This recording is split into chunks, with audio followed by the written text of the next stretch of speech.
Hanggang dibdib ang baha sa Navotas City sa gitna ng pananalasa ng Bagyong Uwan. Isa sa mga itinuturong dahilan ng baha ang hindi natapos na dike.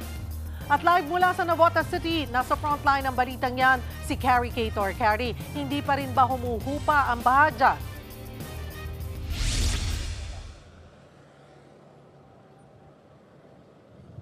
Cheryl, bandang tanghali ay humupa na ang baha rito sa Navotas at ang DPWH pinamamadali na nga ang hindi pa natapos na coastal dike rito para hindi na raw magkaroon ng parehong sitwasyon. Sa kasagsagan ng pananalasa ng Bagyong Uwan, binaha ang Navotas. Sumabay pa ang high tide kaya lalong tumaas ang tubig. No choice tuloy ang mga residente kundi suungin ang abot tuhod na baha sa M. Naval Street. Tulad na lang ng mag-asawang ito na kailangan pang dalhin ng anak sa ospital sa Quezon City. Hindi po kami ng rescue po kasi yung anak po kasi dadialysis ngayon eh. Wala kami masasakyan. Pwedeng available na kahit ihatid lang po sa ano lang po. Masama wala ng tubig.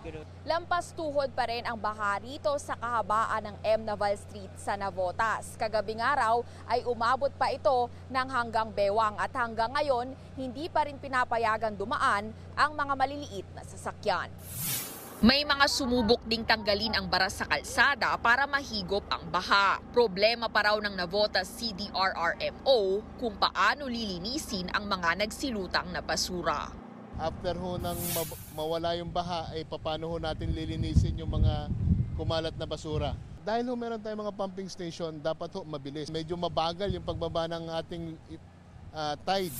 Ayon sa mga otoridad, bumaha sa Navotas dahil sa pag-apaw ng tubig sa hindi tapos na dike. Pinalala pa yan ng high tide at storm surge. Ininspeksyon nga kanina ni Public Works Secretary Vince Dizon ang naturang coastal dike sa Navotas. Malayo pa lang, kita na ang mga butas sa dike. Halos 2 floors yung taas nung bato ng tubig dagat dito eh. So you can just imagine, ganun kataas, pasok lahat sa communities dito. Pumantay na yung tubig dagat eh. Kasi nga high tide, tapos may surge ka pa man napapasok, so talagang umapaw. Nasa 2 kilometro pa raw ng dike ang hindi tapos dahil pautay-utayang inilala ang pondo sa flood control project. Hindi pa rin daw ginagawa ng kontraktor ang nasirang bahagi mula sa bumanggang dredging barge o barko nila. Yung isa, yung pag-aawi ng high tone na barge na bumangga dyan, hindi pinapagawa. So syempre kahit maliit lang, kahit sabi mo 20 meters lang yung hindi pinapagawa, lahat ng tubig doon papasok. Hihilingin daw ni Dizon kay Pangulong Bongbong Marcos na kumuha ng pondo sa Calamity Fund para matapos na ang proyekto ngayong taon. Pakakasuhan din ang kontraktor para mabawi ang gastos. Bukod dyan, hihimukin daw ng DPWH na gumawa naman ng panibagong navigational gate sa ilog na ito malapit sa C4 Road. Samantala, bumigay rin ang dike na humaharang sa ilog sa bahagi ng barangay Bagong Bayan South. Dahil dyan, pumasok ang tubig sa lugar. Pinapaayos na raw ito ng lokal na pamahalaan.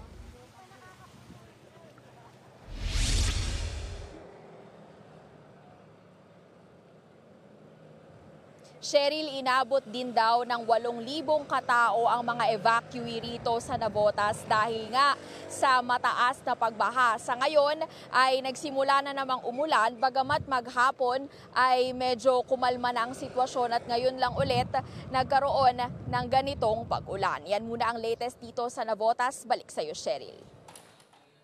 Maraming salamat, Carrie Cator. Mga kapatid, Cheryl Cosing po. Maging maalam at may pakialam sa mga napapanahong issue at headlines. Mag-follow at mag-subscribe na sa social media pages ng News 5.